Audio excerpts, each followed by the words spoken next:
இந்த நல்ல நேரத்தில் நாம் அனைவரும் இங்கு மகிழ்ச்சியாக கூடியிருப்பதற்கு காரணகர்த்தாவாக விளங்கும் இறைவனுக்கு முதற்கண் நன்றியை தெரிவித்துக் கொள்கிறேன்.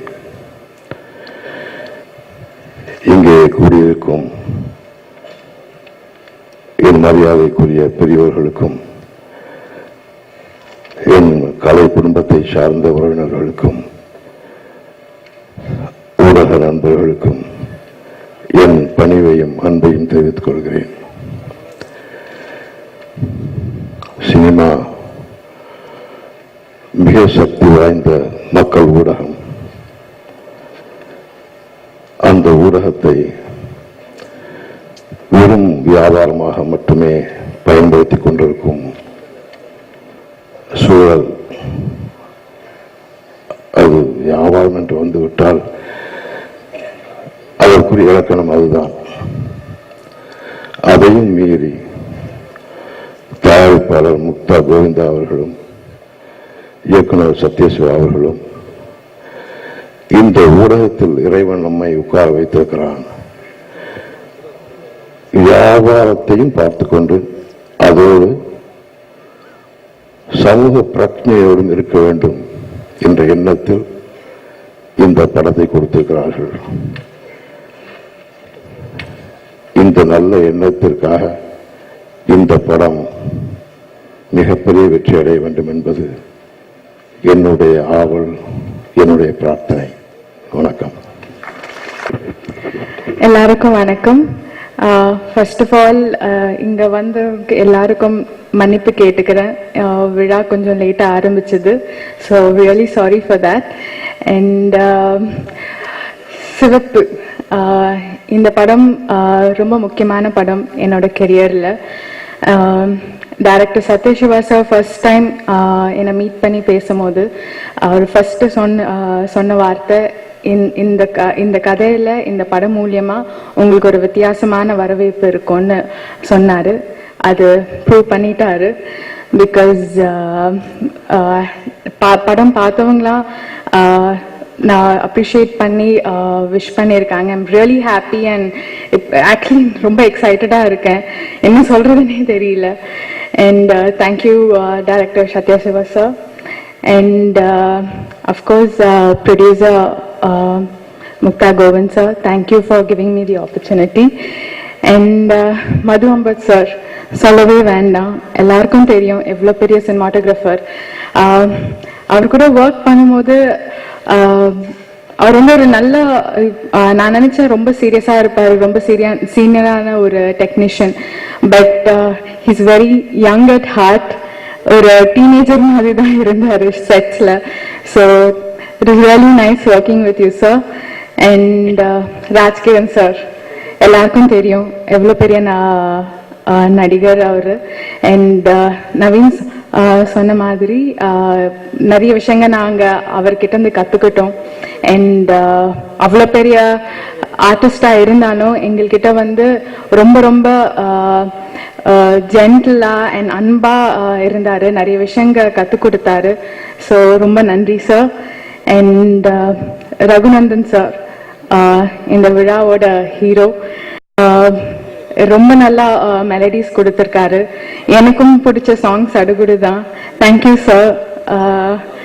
And just like to wish the entire team all the best.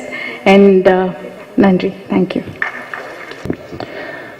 எல்லாருக்கும் வணக்கம். முதல்ல இந்த படத்தில் எனக்கு ஒரு நல்ல ஒரு களம் அமைச்சு கொடுத்ததுக்காக இந்த படத்தின் தயாரிப்பாளர் என்னுடைய அருமை நண்பர் இயக்குனர் சத்யசிவா அவர்கள், எங்களுடைய இசையமைப்பாளர் ரகுநந்தன் அவர்கள், மூவருக்கும் இந்த நேரத்தில் என்னுடைய நன்றியும் வாழ்த்துக்களையும் தெரிவித்துக் கொள்கிறேன். காரணம், எத்தனையோ பாடல்கள் இருந்தாலும் எல்லா பாடல்களும் எழுதும் போது அழகாகத்தான் இருக்கிறது. காலப்போக்கில் எல்லா நேரத்திலும் கொஞ்சக்கூடிய அல்லது எல்லா நேரத்திலும் மார்தட்டி கொள்ளக்கூடிய பாடல்களாக அமையுமா என்றால் நிச்சயமாக இல்லை. நல்ல களமும் நல்ல கதையும் அமையும் பாடல்களில் மட்டும் அப்படி உணர்வுகள் ஏற்படும். இந்த படத்தில் நான் எழுதிய 3 பாடல்கள், ஒவ்வொரு பாடல்களும் ஒரு கதை சொல்லும். பொதுவாக பாடல்கள் கதை சொல்வதற்காகவே திரைப்படங்கள் சேர்க்கப்பட்டது என்பது தமிழ் அறிந்தவர்களுக்கும் இலக்கியம் அறிந்தவர்களுக்கு தெரியும்.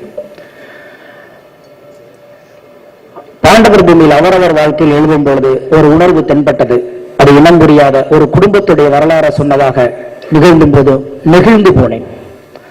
அதற்கு பிறகு ராம் படத்தில் ஆராரிராரோ எழுதும் பொழுது நெகிழ்ந்து போனேன். ஆனால் அதை கேட்பதற்கு என்னுடைய தாயார் இல்லை என்பதால் எழுதும் பொழுது அழுது கொண்டே எழுதிய பாடல் அது. அதற்கு பிறகு ஒரே ஒரு ஊர்ல ஒரே ஒரு அம்மா அப்பா அந்த பாட்டு எழுதும் போது என் தகப்பனுக்கு இன்னும் மேல் சட்டை போட தெரியாது. ஆனால் அப்பேற்பட்ட ஒரு தகப்பனுக்கு பிறந்துட்டு உலகம் முழுக்க உள்ள தமிழ் ரசிகர்களுக்கெல்லாம் சிநேகன் என்ற பெயர் தெரிகிறதே, அப்படி ஒரு அடையாளத்தை கொடுத்த என் தகப்பனுக்கு காணிக்கையாக எழுதின பாடலும் போது அழுது கொண்டே எழுதினேன். ஆனால் அதையெல்லாம் மீறி இது போல ஒரு சில பாடல்கள் சொல்ல முடியும். ஏன் இந்த கதையை சொல்றேன்னா, சோகத்துல மட்டுமே கண்ணீர் வராது, சந்தோஷத்திலையும் கண்ணீர் வரும் என்பதை இந்த படத்தில் இடம்பெற்ற கொதிக்கிறே மனசு உள்ளையா அந்த பாடல் எழுதும் பொழுது இனம் புரியாத ஒரு கலக்கம், இனம் புரியாத ஒரு கண்ணீர். காரணம், என்னுடைய நண்பர் ஏற்கனவே நானும் சத்யசிவாவும் கல்லுகளை இணைந்தோம். மிகப்பெரிய உலகளவிய கேட்டு ஆம்பளைக்கும் பொம்பளைக்கும் அவசரம். அந்த பாடல் எழுதுனதுக்கு பிறகு இதுல ஒரு பாடல் எழுதணும்னு சொன்னாரு. அதுதான் இப்ப அடுத்தது வேல்முருகன் பேசும்போது அந்த பாட்டை உங்களுக்கு பாடி காமிப்பாரு. கடவுளை பாரு, உலகத்துல புதுசா ஒருத்தனுக்கு காசு வந்துருச்சுன்னா என்ன ஆட்டம் ஆடுவாங்கிறதும் அந்த கான்செப்ட். அது அப்புறம் அவர் பேசிக்குவார். ஆனா நான் பேச வந்த பாடல் கொதிக்கிற மனசு உள்ள சுச்சுவேஷன் சொல்லும்போது சொன்னாரு, ஒரு ஈழத்து சகோதர தோழி, ஆனா இங்க வந்து காதல் வயப்படும் பொழுது இங்க உள்ள ஒரு பையனுக்கும் அங்க உள்ள ஒரு பொண்ணுக்கும் ஒரு காதல் வருதுன்னு தான் சொன்னாரு. வேற எந்த சுச்சுவேஷன் சொல்லல. தெரிஞ்சோ தெரியாமலோ ஒவ்வொரு முறையும் உறவுகளை பற்றியும் வேடிக்கையை பற்றியும் காதலை பற்றியும் கராட்டா பற்றியும் எழுதிக்கிட்டு இருக்க எழுதுகோள் இனத்தை பற்றி எழுத போகிறது என்பது ஒரு முறை என்னை நானே சோதித்து பார்த்துக் கொண்டேன். ஒரு வரி எழுதியிருப்பேன். அந்த வரி எழுதுறது உண்மையிலேயே அழுதுட்டேன். ஏன்னு கேட்டீங்கன்னா அவ சொல்லுவா, சொந்தம் தேடி ஓடி வந்த இந்த நதி ஓங்கரையில் கட்டுப்பட்டு நின்றுடுச்சே, காரணம் தான் தோணலம்பா. அதுக்கு அவன் சொல்லுவான், இந்து மகா சமுத்திரமே ஏங்குதடி உன்னை தாங்க, எப்படி நான் விட்டுடுவேன் என் மனசு கேட்கலன்னா. ஏன்னா நீங்க வருகிற ஒவ்வொரு காலகட்டத்திலுமே நாங்க எப்போதுமே தாங்க தயாராக இருக்கிறோம். ஈழத்தமிழனுக்கும் இந்திய தமிழனுக்கும் ஒரு மிகப்பெரிய இடைவெளி இருக்கிறது. அதை நான் பதிவு பண்ண விரும்புறேன். அத சொல்றான், எங்களை அடிச்சா எல்லாரும் கேட்கிறான், நீ மட்டும் வாயை பொத்திக்கிட்டு இருக்கேன்னு சொல்லிட்டு ஒரு மிகப்பெரிய வருத்தத்தில் இருக்கான் இந்திய தமிழன் மீது.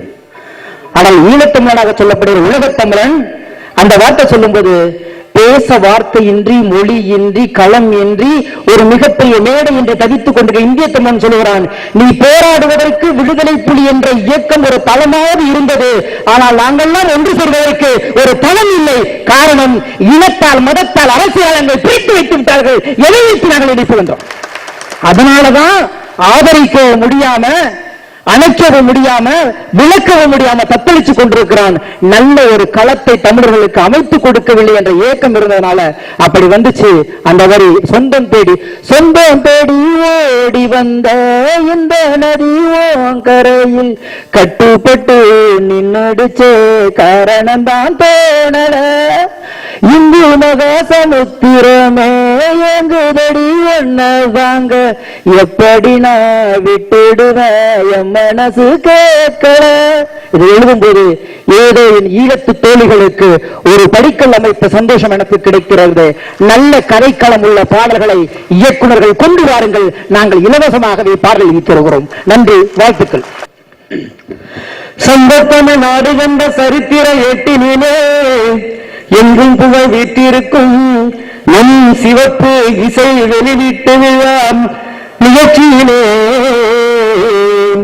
மங்கா புகழ் பெற்ற எங்கள் மரத்தமிழ் சீமையிலே ஆக்கல் தோன்ற முன் தோன்றி கடல் தோன்றி உடல் தோன்றி முன் தோன்றி மூத்த குடி முப்பாட்டம் வாழ்ந்த குடி எங்கள் அன்னை தமிழே,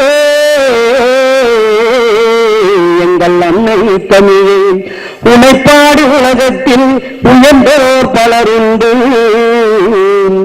நம்ம முக்தா தயாரிப்புல நம்ம அண்ணன் சத்திய சிவா டைரக்ஷன்ல என்ன அரவினந்தன் இசையில கவிஞர் ஸ்ரீஹன் வருகையில கவிழன் என்ன வருகையில இந்த மன்னவர் எல்லாம் பார்க்கும் இந்த சிவப்பு இசை வெளிவிட்டு சின்னஞ்சிறு புள்ள வெண்முருகங்கள வணங்குறேனே. 2012 கழுகு படத்துல அம்பளைக்கும் பொம்பளைக்கும் அவசரம், அதாவது பாட்டு தான் கேட்கறதுக்கு அப்படி இருக்கும், ஆனா வரிகள் வந்து எவ்வளவு அழகான அர்த்தங்கள்ங்கிறது உங்களுக்கு எல்லாருக்கும் தெரியும். சத்யசிவா சார் அவர்கள் அந்த வாய்ப்பு கொடுத்தாங்க. உண்மையிலேயே அந்த பாடலும், அதுக்கப்புறம் வேணாம் மச்சவன் அந்த பாடலும் என்னை ஒரு 2 வீடு வாங்க வச்சு சென்னையில. ரொம்ப சந்தோஷம் உண்மையிலேயே. ஏன்னா மனுஷன் சந்தோஷமா இருக்கிறதுக்கு தானே ஏதாவது ஒரு வேலை பார்க்குறோம். அதனால அந்த 2 பாடலை கொடுத்து அந்த வாங்க வச்சது. அதுக்கு முன்னாடி சுப்பிரமணியபுரம் நாடோடிகள் ஆடுகள்லாம் வந்து இடம் வாங்க வச்சது அந்த வீடு கட்டுறதுக்கு.